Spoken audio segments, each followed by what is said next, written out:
अस्सलाम वालेकुम स्टूडेंट्स, कैसे हैं आप सब? ठीक हैं?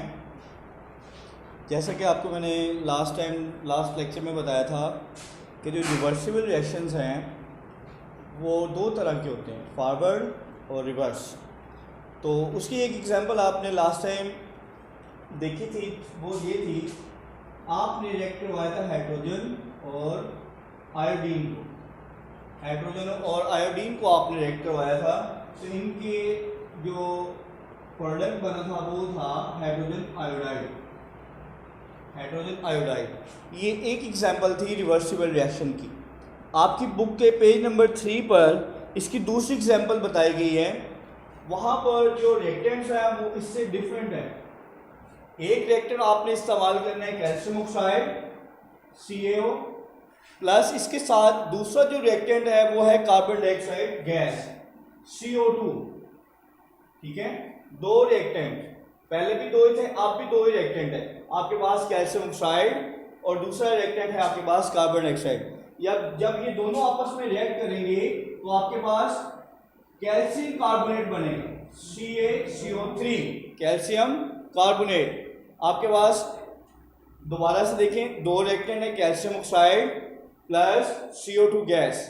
आपके पास ये दोनों रिएक्टेंट थे, इनके जो रिएक्ट करने के बाद जो प्रोडक्ट आपके पास बना है वो कैल्शियम कार्बोनेट है। कौन सा बेटा? Calcium carbonate. अब जैसे कि पहले रिएक्शन रिवर्सिबल रिएक्शन की जो फर्स्ट एग्जांपल थी in term of hydrogen iodide, उसके दो स्टेप बने थे, तो यहां पर भी इसके दो स्टेप में ही कंप्लीट होगा ये रिएक्शन। फर्स्ट स्टेप में आपने देखा क्या हो रहा है, कंपोजिशन। क्या हो रही है बेटा? कंपोजिशन। तो सेकंड में देखेंगे आप इसकी डीकंपोजिशन हो जाएगी। सेकंड इक्वेशन में आपने देखना है डीकंपोजिशन का प्रोसेस। CaCO2 CO3 CaCO3 जब आपने इसको हीटअप किया है दोबारा से ये किस में कन्वर्ट हो जाएगा? जो रिएक्टेंट थे आपके पास कौन कौन से? Calcium oxide, next one is carbon dioxide gas. जब आप कैल्शियम कार्बोनेट को हीटअप करेंगे तो दोबारा से वही रिएक्टेंट बन जाएंगे जो ऑलरेडी रिएक्टेंट थे, CaO calcium oxide, second is carbon dioxide. ये दोनों रिएक्टेंट फर्स्ट स्टेप में कंपोजिशन है, सेकंड में डीकंपोजिशन। सेकंड में बेटा क्या है? डीकंपोजिशन। ये डिकम्पोज हो गया है। फर्स्ट स्टेप में आपने देखा है कंपोजिशन, सेकंड में आपने डीकंपोजिशन। जैसा कि हमने इसको दो स्टेप रिएक्शन को हमने कन्वर्ट किया था सिंगल में, इसी तरह हम इस रिवर्सिबल रिएक्शन को भी सिंगल इक्वेशन में कन्वर्ट करेंगे। और ओवरऑल रिएक्शन क्या कहलाता है? वो ओवरऑल रिएक्शन वो किस तरह लिखेंगे आप? CaO calcium oxide, calcium oxide के साथ कार्बन डाइऑक्साइड CO2। यहां पर कौन सा साइन आएगा? सिंगल एरो नहीं आएगा। ये कौन सा रिएक्शन है? Reversible reaction. तो रिवर्सिबल रिएक्शन मैं आपको फर्स्ट लेक्चर में बता चुका हूं, ये हमारा आज का सेकंड लेक्चर है। तो सेकंड लेक्चर में मैं आपको रिपीट कर रहा हूं बेटा, जो रिवर्सिबल रिएक्शंस होते हैं उनके लिए आप डबल एरो यूज करते हैं, जो कि इस तरह रिप्रेजेंट किए जाते हैं, CaO calcium oxide plus CO2 carbon dioxide gas. जब ये आपस में रिएक्ट करेंगे तो आपके पास Ca calcium oxide, CaCO3 calcium carbonate, ये फॉर्मेशन। ये दोनों क्या है? रिएक्टेंट। जैसे कि आपको पहले भी बताया था, बिफोर एरो साइन आपके पास क्या होते हैं? रिएक्टेंट्स। क्या होते हैं बेटा? रिएक्टेंट्स। जो सब्सटेंस आपस में रिएक्ट करते हैं वो रिएक्टेंट्स कहलाते हैं। इनके नतीजे में बनने वाली जो न्यू सब्सटेंस है इसको आप बोलते हैं प्रोडक्ट। क्या बोलते हैं बेटा? प्रोडक्ट। तो यहाँ पर हमारे पास दो रिएक्टेंट है और उसके नतीजे में बनने वाला न्यू सब्सटेंस जिसका नाम क्या है? कैल्शियम कार्बोनेट, वो प्रोडक्ट की फॉर्म में आपके पास मौजूद है। अब ये भी प्रोसेस पहले रिएक्शन की तरह एक हम फ्लास्क में ही प्रोसीड करवाएंगे, तो वो आपने देख लेना है कि किस तरह से फर्स्ट और सेकंड दो फ्लास्क होंगे आपके पास। फर्स्ट में हम देखेंगे कि फ्लास्क क्या होंगी? ओपन। अब इसी रिएक्शन को बेटा आपने देखना है एक फ्लास्क में। फर्स्ट टाइम जो आप फ्लास्क यूज कर रहे हैं वो ओपन होगी। कौन सी होगी बेटा? ओपन फॉर्म में। ठीक है, ऊपर कॉर्क नहीं लगा हुआ, बिल्कुल ओपन फॉर्म में। अब यहां पर आपके पास दो रिएक्टेंट है, कौन कौन से बेटा? एक कार्बन डाइऑक्साइड गैस प्लस इसके साथ कौन सा होगा? Calcium oxide. ये सॉलिड फॉर्म में होता है। ठीक है, ये गैस है, दूसरा क्या है? Solid form. जब आप ये रिएक्ट करवाएंगे इन दोनों में, तो इनके नतीजे में कौन सा प्रोडक्ट बनता है हमेशा? Calcium carbonate. क्या बनेगा बेटा? Calcium carbonate, CaCO3। ठीक है, जब आप रिएक्ट करवाते हैं कैल्शियम फ्लास्क में अंदर कार्बन डाइऑक्साइड गैस को रिएक्ट करवाएंगे कैल्शियम ऑक्साइड के साथ, तो आपके पास क्या बन जाएगा? Calcium carbonate. क्या बन जाएगा बेटा? Calcium carbonate. अब ये जो आपके पास प्रोडक्ट बना था, जैसे यहाँ पर फर्स्ट इक्वेशन में, फर्स्ट लेक्चर में मैंने आपको बताया था, हाइड्रोजन आयोडाइड को क्या करेंगे? मजीद हीट अप करेंगे। तो यहाँ पर आपके पास ये जो कैल्शियम कार्बोनेट बना है, अब इसको हीट अप करेंगे। वो किस तरह होगा अब आप देखें। अब इसकी बात हम खत्म कर देते हैं, क्योंकि ये दोनों रिएक्टेंट्स मिलकर क्या बना दिए इन्होंने? प्रोडक्ट। तो इसको हम खत्म कर रहे हैं फिलहाल, क्योंकि हमने इसको स्टडी करना है कि किस तरह रिवर्स डायरेक्शन में ये जाएगा रिएक्शन। तो आपके पास कैल्शियम कार्बोनेट है सॉलिड फॉर्म में, जब आप इसे हीट अप करेंगे, क्या करेंगे बेटा? हीट अप करेंगे, तो दोबारा से कौन से दो रिएक्टेंट बन जाएंगे जो ऑलरेडी हमारे पास इस रिएक्शन में मौजूद थे? एक था कैल्शियम ऑक्साइड और दूसरा था कार्बन डाइऑक्साइड। इसके साथ लिखेंगे CaO, carbon dioxide gas plus Ca calcium oxide. ये दोनों रिएक्टेंट कब बने? जब आपने इसको हीट अप किया। क्या किया बेटा? Heat up. हीट का साइन भी हम डेल्टा लिख देते हैं। तो जब आपने इनको हीट अप किया, तो आपके पास कैल्शियम ऑक्साइड और कार्बन डाइऑक्साइड दोनों दोबारा से बन गए। ठीक है, और जो आपके पास ये कैल्शियम ऑक्साइड होता है, ये सॉलिड फॉर्म में होता है, इसके डॉट्स नीचे पेन में बैठ जाएंगे। ठीक है, फ्लास्क के नीचे आपको नजर आएंगे। जबकि जो गैस होती है, वो इसका जो अपर एंड है फ्लास्क का, वो ओपन है। हमने इसको बंद नहीं किया, यानी कि ये क्लोज सिस्टम नहीं है, ये ओपन सिस्टम है। तो जैसे ही आपने इसको हीट किया था, दो चीजें बनी है, एक carbon dioxide gas, calcium oxide बनी है। कार्बन डाइऑक्साइड गैस इसमें से एस्केप आउट, बाहर निकल जाएगी। ठीक है, कार्बन डाइऑक्साइड गैस इसमें से बाहर निकल जाएगी। इक्वेशन में भी आपने बुक में देख सकते हैं, जब आप CaCO3 कैल्शियम कार्बोनेट को आप हीट अप कर रहे हैं, तो इनके नतीजे में बनने वाले जो रिएक्टेंट थे, CaO calcium oxide plus carbon dioxide gas CO2। तो इक्वेशन में अगर आप बुक में पेज नंबर देखें बेटा, पेज नंबर 4 पर, पेज नंबर 4 की जो फर्स्ट इक्वेशन टॉप पर लिखी हुई है, कार्बन डाइऑक्साइड गैस के साथ यहां पर आपको एक एरो साइन अपवर्ड नजर आ रहा होगा। ये शो कर रहा है कि ये फर्स्ट इक्वेशन में इस कंडीशन में आप क्या देखेंगे? कार्बन डाइऑक्साइड गैस इस फ्लास्क में से बाहर निकल जाएगी। जब आपके पास रिएक्टेंट कम हो गया ये, तो दोबारा से वो प्रोडक्ट नहीं बना सकता। ये है ओपन सिस्टम, इसमें से कार्बन डाइऑक्साइड गैस खारिज हो जाएगी। ठीक है, तो ये रिवर्स नहीं आएगा, ये रिवर्स नहीं आएगा। अब इसी सिस्टम को आपने रिवर्स किस तरह करना है, उसके लिए आपको चाहिए होगा एक क्लोज सिस्टम। क्या चाहिए होगा बेटा? एक क्लोज सिस्टम, जिसमें से कार्बन डाइऑक्साइड गैस बाहर ना निकल सके। ठीक है, जब कार्बन डाइऑक्साइड गैस बाहर नहीं निकलेगी, तो ये दोनों दोबारा से रिएक्ट करके आपके पास क्या बनाएंगे? कैल्शियम कार्बोनेट बनाएंगे। ठीक है, तो अब इसी रिएक्शन को आप एक क्लोज सिस्टम में देखते हैं। तो बुक की तरफ आ जाए, पहले थोड़ी सी रीडिंग भी साथ साथ कर लें, ताकि आपको फील ना हो कि हमें समझ नहीं आ रहा या कोई भी प्रॉब्लम ना आए। पेज नंबर 4 पर देखें बेटा आप, सेकेंड इक्वेशन है इसकी, सेकेंड एग्जांपल है रिवर्सिबल रिएक्शन के लिए। On the other hand, when CaCO3 calcium carbonate is heated in a open flask, जैसे हमने यहाँ पर calcium carbonate is heated in open flask. ठीक है, ऊपर कोई कॉर्क हमने नहीं लगाया हुआ। Is heated in open flask, it decomposes to form calcium oxide plus carbon dioxide. ये दो सब्सटेंस आपके पास मिलेंगे या बनेंगे। CO2 escape out and reaction go to completion। Carbon dioxide gas इसमें से बाहर निकल जाएगी और रिएक्शन कंप्लीट हो जाएगा। ठीक है, कंप्लीट होगा, रिवर्स नहीं होगा।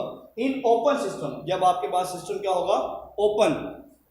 अब इसी सिस्टम को हम मजीद आगे देखते हैं, क्या बताता है सेकंड पैराग्राफ। देखिए बेटा, in these two reactions decomposition is reverse to combination और वाइस वर्सा। ठीक है, ये फॉरवर्ड भी जा सकते हैं रिएक्शन, और क्या हो सकते हैं? रिवर्स भी आ सकते हैं। अब आगे बात जो वो हमें बताना चाह रहा है वो क्या है? व्हेन ए कैल्शियम कार्बोनेट, अब इसकी बात कर रहे हैं, when A calcium carbonate is heated in a close flask. अब हम क्लोज फ्लास्क बना भी लेते हैं। ठीक है बेटा, यहाँ पर आपने एक और यूज करना है। दोबारा से आपके पास प्रोडक्ट वही है, कैल्शियम कार्बोनेट।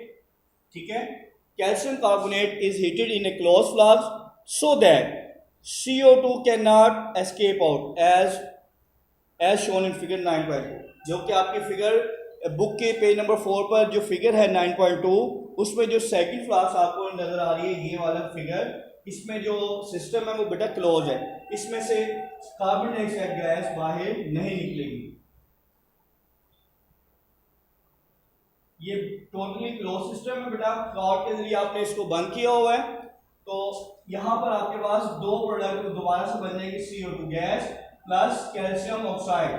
ये देख सकते हैं आप क्या चीज बनी है पहले ही, जैसे यहाँ पर ओपन सिस्टम में कार्बन डाइऑक्साइड गैस और कैल्शियम ऑक्साइड बना था, तो यहाँ पर भी आप देख सकते हैं क्लोज सिस्टम में भी प्रोडक्ट तो वही बन रहे हैं, बट इस दोनों में डिफरेंस क्या हुआ? इन दोनों में डिफरेंस बेटा ये है, इस ओपन सिस्टम में कार्बन डाइऑक्साइड गैस बाहर निकल जाती है और जो प्रोडक्ट कैल्शियम ऑक्साइड बचता है सिर्फ, ठीक है, जो कि वापस या रिवर्स नहीं आ सकता। जबकि जो हमारे पास सेकंड कंडीशन है in case of close system, उसमें देख सकते हैं आप, जब आपने कैल्शियम कार्बोनेट को हीट अप किया है तो आपके पास इसी तरह दो प्रोडक्ट बने हैं, carbon dioxide gas plus calcium oxide.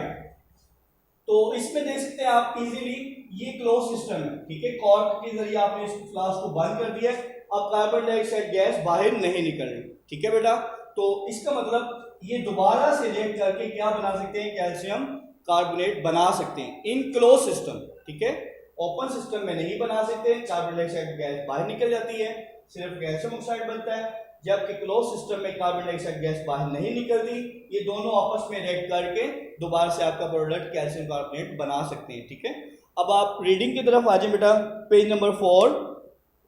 When we think of the term equilibrium, the first word that usually comes to in mind is a balance.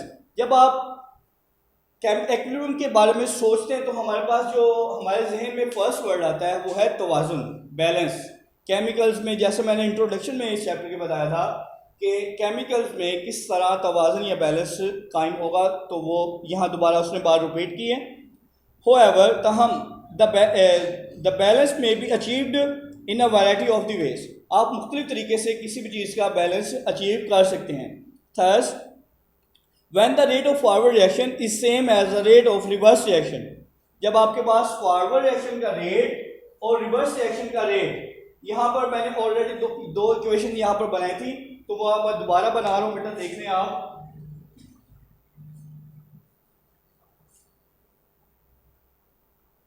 Composition और डीकंपोजिशन के लिए हमने दो इक्वेशंस बनाई थी।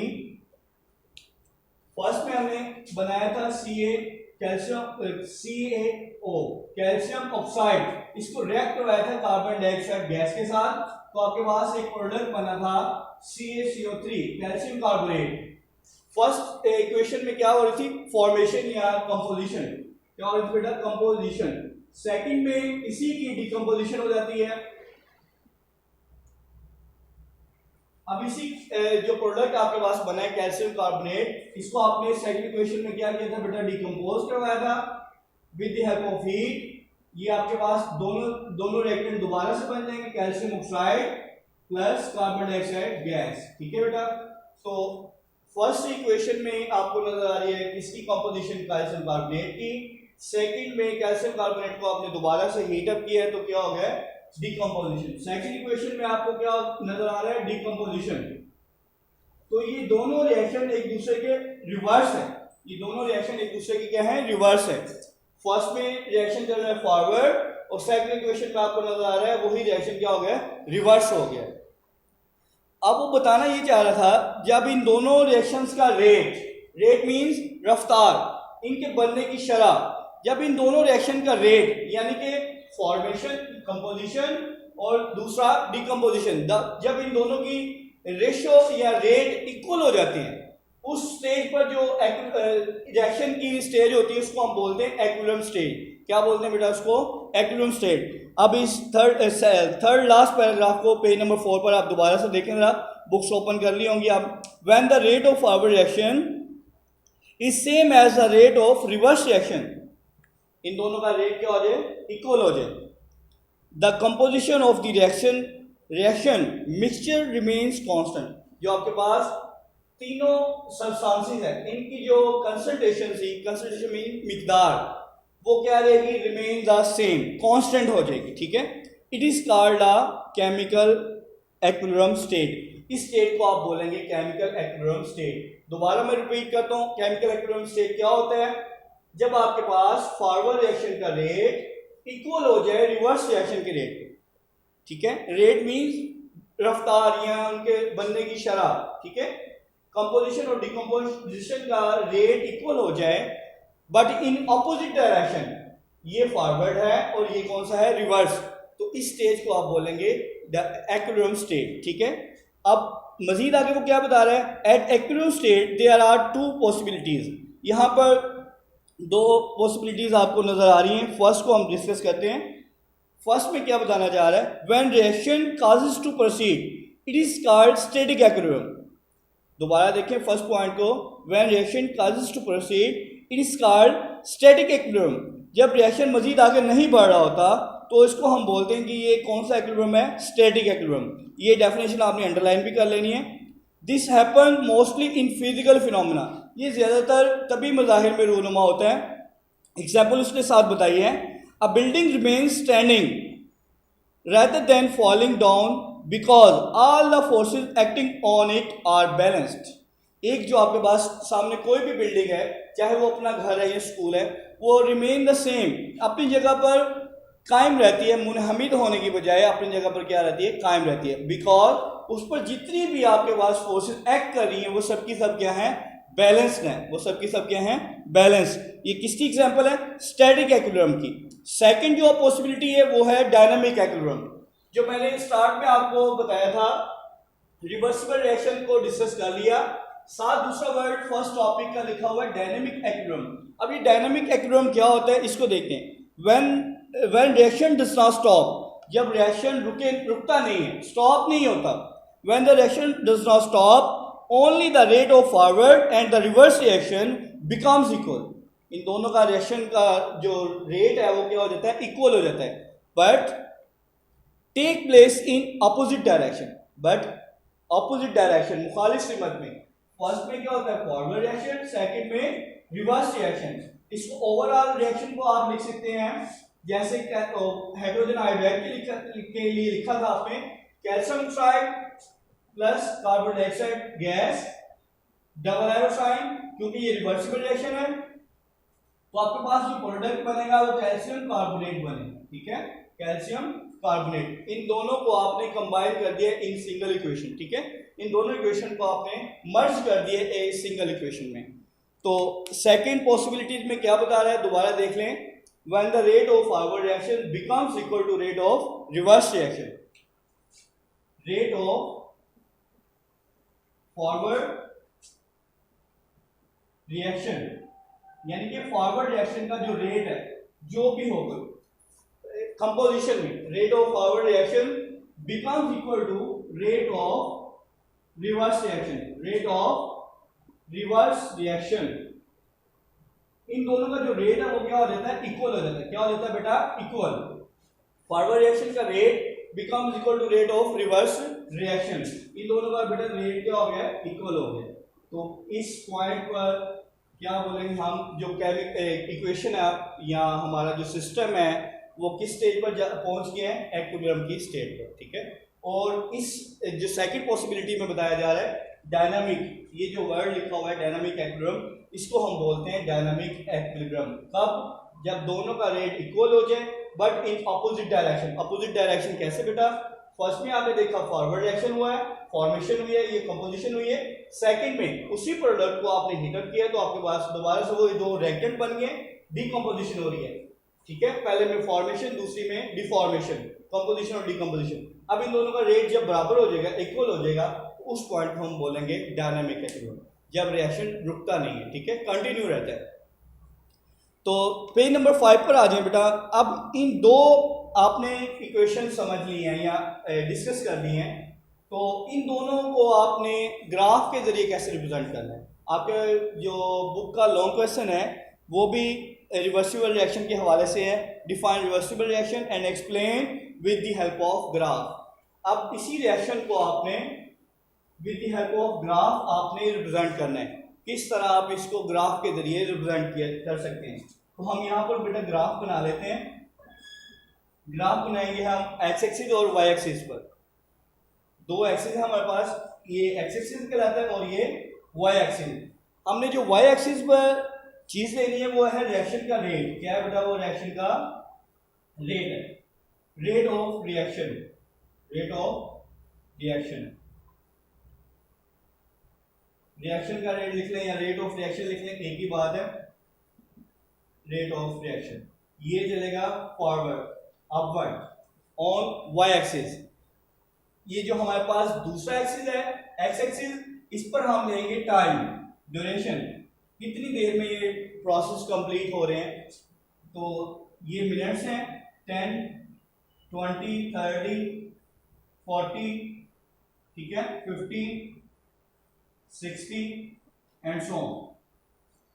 स्टार्ट में मैंने आपको बताया था जो कंपोजिशन का प्रोसेस है या जिसे आप बोलते हैं फॉरवर्ड रिएक्शन। क्या बोलते हैं बेटा? Forward reaction. उसमें जो कंपोजिशन का प्रोसेस है वो फास्ट होता है, वो बहुत तेज होता है। एट इनिशियल स्टेज बहुत जल्दी से ये रिएक्ट करेंगे और आपके पास प्रोडक्ट बनाना शुरू करेंगे। यानी कि फॉरवर्ड रिएक्शन का रेट क्या होगा? ज्यादा होगा, बहुत तेज होगा। बट आफ्टर सम टाइम इन दोनों की जो मिकदार है वो कम होना शुरू हो जाएगी। कम कैसे होगी बेटा? देखें, ये दोनों स्टार्ट में अपनी मिकदार में अपनी कंसंट्रेशन के लिहाज मौजूद थे। अब इन दोनों ने रिएक्ट किया है तो डेफिनेटली कुछ ना कुछ मिकदार कैल्शियम कार्बोनेट की बनना शुरू हो गई है। तो इन दोनों की मिकदार क्या हो जाएगी? कंसंट्रेशन क्या हो जाएगी? ग्रेजुअली कम होना शुरू हो जाएगी। तो फॉरवर्ड रिएक्शन का रेट ग्रेजुअली क्या होता है? डिक्रीज। स्टार्ट में at initial point forward reaction का रेट क्या होता है? मैक्सिमम, ये बहुत ज्यादा होता है, तेज होता है। After some time with the passage of time, जैसे जैसे टाइम गुजरता है बेटा प्रोडक्ट बनता रहता है, तो इन दोनों की कंसंट्रेशन या मिकदार क्या होती रहती है? कम होती रहती है। तो फॉरवर्ड रिएक्शन का रेट भी क्या होता रहता है? With the passage of time क्या होता है बेटा? कम होना शुरू हो जाता है। ठीक है। स्टार्ट में रिवर्स रिएक्शन का, फॉरवर्ड रिएक्शन का जो रेट है वो ज्यादा होता है। जैसे जैसे टाइम गुजरता है फॉरवर्ड रिएक्शन का रेट कम होना शुरू हो जाता है।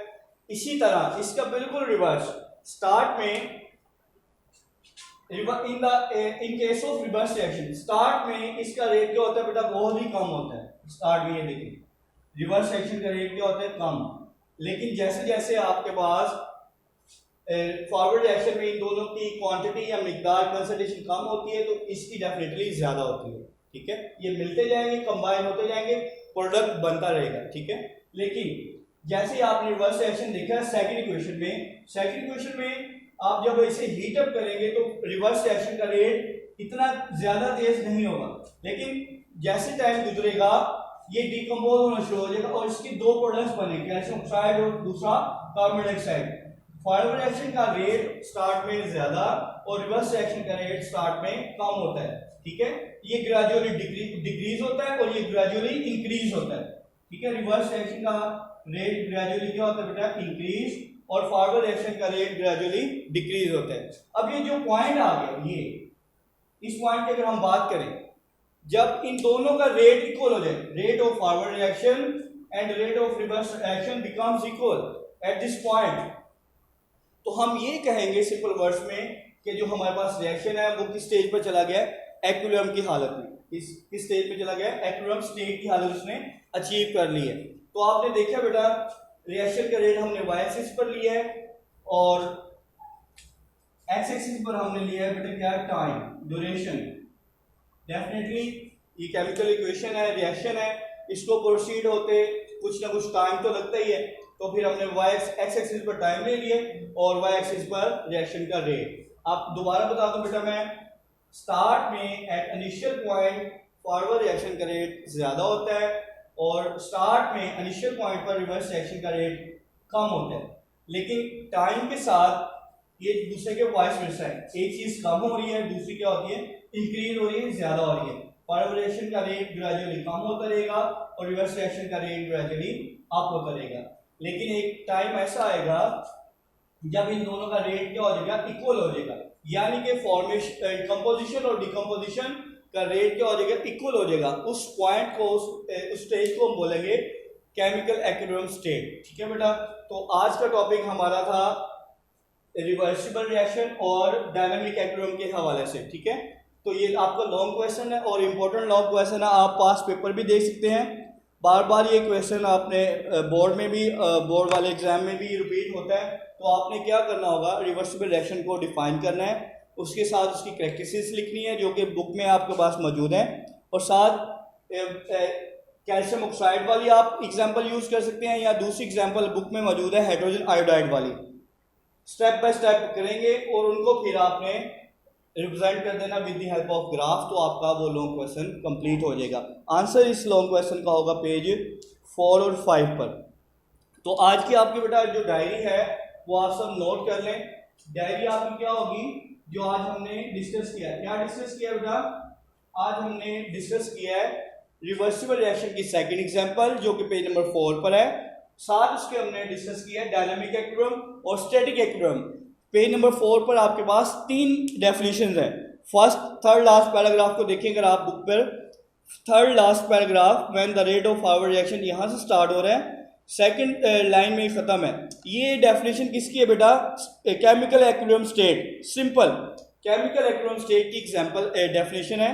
उसके नीचे जो दो पॉसिबिलिटीज़ हैं उनमें दो डेफिनेशंस हैं। फर्स्ट में कौन सी है, स्टैटिक की, और सेकंड में है डायनामिक की। इन दोनों डेफिनेशंस को भी आपने याद करना है।